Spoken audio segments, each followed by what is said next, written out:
हरे कृष्णा। सभी वैष्णव भक्तों के चरणों में दंडवत प्रणाम।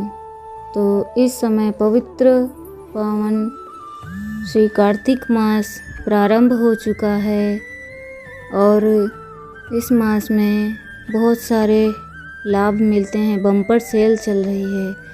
तो अभी तक हमने सुना इस कार्तिक महात्म्य की श्रृंखला को 2 अध्याय तक। तो आज का हमारा तीसरा अध्याय है।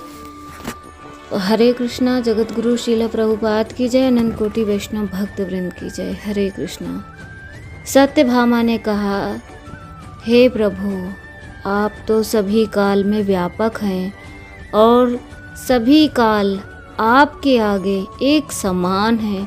फिर भी यह कार्तिक मास ही सभी मासों में श्रेष्ठ क्यों है? आप सब तिथियों में एकादशी और सभी मासों में कार्तिक मास को ही अपना प्रिय क्यों कहते हैं? इसका कारण बताइए। भगवान श्री कृष्ण ने कहा, हे भामिनी, तुमने बहुत ही अच्छा प्रश्न किया। मैं तुम्हें इसका उत्तर देता हूँ, ध्यानपूर्वक सुनो।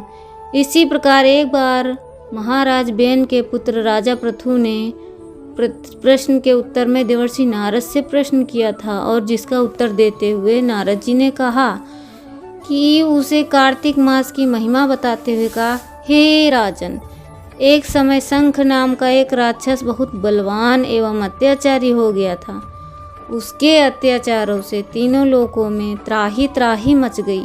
उस शंखासुर ने स्वर्ग में निवास करने वाले सभी देवताओं पर विजय प्राप्त कर इंद्रादि देवताओं एवं लोकपालों के अधिकारों को छीन लिया। उससे भयभीत होकर समस्त देवता अपने परिवार के सदस्य के साथ सुमेरु पर्वत की गुफाओं में बहुत दिनों तक छुपे रहे। तत्पश्चात वे निश्चित होकर सुमेरु पर्वत की गुफाओं में ही रहने लगे। उधर जब शंखासुर को इस बात का पता चला कि देवता आनंदपूर्वक सुमेरु पर्वत की गुफाओं में निवास कर रहे हैं, तो उसने सोचा कि ऐसी कोई दिव्य शक्ति अवश्य है जिसके प्रभाव से अधिकारहीन यह देवता अभी भी बलवान है। सोचते सोचते वह इस निर्णय पर पहुंचा कि वेद मंत्रों के बल के कारण ही देवता बलवान हो रहे हैं।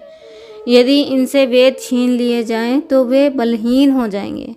ऐसा विचार कर शंखासुर ब्रह्मा जी के सत्यलोक से शीघ्र ही वेदों को हर लाया।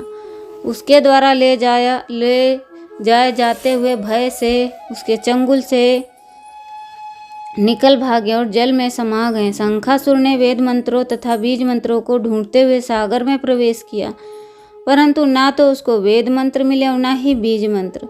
जब शंखासुर सागर से निराश होकर वापस लौटा तो उस समय ब्रह्मा जी पूजा की सामग्री लेकर सभी देवताओं के साथ भगवान विष्णु की शरण में पहुँचे और भगवान को गहरी निद्रा में जगाने के लिए गाने बजाने और धूप गंध आदि से बारंबार उनका पूजन करने लगे। धूप दीप नैवेद्य आदि अर्पित किए जाने पर भगवान की निद्रा टूटी और वह देवताओं सहित ब्रह्मा जी को अपना पूजन करते हुए देखकर बहुत प्रसन्न हुए तथा कहने लगे, मैं आप लोगों के इस कीर्तन एवं मंगलाचरण से बहुत प्रसन्न हूँ।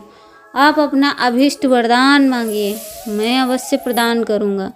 जो मनुष्य अश्विन शुक्ल की एकादशी, देवोत्थान एकादशी तथा ब्रह्म मुहूर्त में उठकर मेरा पूजा करेंगे, उन्हें तुम्हारी ही भांति मेरे प्रसन्न होने के कारण सुख की प्राप्ति होगी। आप लोग जो पाद्य, आर्ध्य, आचमन और जल आदि सामग्री मेरे लिए लाए हैं, वे अनंत गुणों वाली होकर आपको कल्याण करेगी।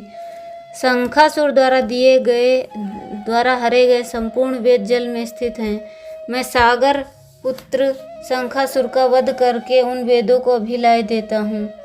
आज से बीज मंत्र और वेद सहित मैं प्रतिवर्ष कार्तिक मास में जल में विश्राम किया करूँगा। अब मैं मत्स्य का रूप धारण करके जल में जाता हूँ। तुम सब देवताओं भी मुनीश्वरों सहित मेरे साथ जल में आओ। इस कार्तिक मास में जो श्रेष्ठ मनुष्य प्रातः काल स्नान करते हैं, वे सब यज्ञ के अवभृत स्नान द्वारा भली भांति नहा लेते हैं। हे देवेंद्र, कार्तिक मास में व्रत करने वाले को इस सब प्रकार से धन, पुत्र, पुत्री आदि देते रहना और उनकी सभी आपत्तियों में से रक्षा करना है। हे धनपति कुबेर, मेरी आज्ञा के अनुसार तुम उनके धन धान्य की वृद्धि करना, क्योंकि इस प्रकार का आचरण करने वाला मनुष्य मेरा रूप धारण करके जीवन मुक्त हो जाता है। जो मनुष्य जन्म से लेकर मृत्यु पर्यंत विधि पूर्वक इस उत्तम व्रत को करता है वह आप लोगों का पूजनीय है। कार्तिक शुक्ल पक्ष की एकादशी तिथि को तुम लोगों ने मुझे जगाया है, इसीलिए यह तिथि मेरे लिए अत्यंत प्रीतिदायिनी और माननीय है। हे देवताओं, यह दोनों व्रत नियम पूर्वक करने से मनुष्य मेरा सानिध्य प्राप्त कर लेते हैं। इन व्रतों को करने से जो फल मिलता है वह अन्य किसी व्रत से नहीं मिलता है। अतः प्रत्येक मनुष्य को सुखी और निरोग रहने के लिए कार्तिक महात्म्य और एकादशी की कथा सुनते हुए और उपयुक्त नियमों का पालन करे, जैसे कि दामोदर अष्टकम पढ़ना है, गोपी गीत पढ़ना है और भगवान को दिया अर्पित करना है, सुबह ब्रह्म मुहूर्त में उठना है, 4 नियम का पालन करना है। तो ये व्रत नियम के पालन हैं। हरे कृष्णा। आप सभी को कार्तिक महामहोत्सव की बहुत बहुत शुभकामनाएं। हरि बोल। मिलते हैं हम अब कथा की अगली श्रृंखला में।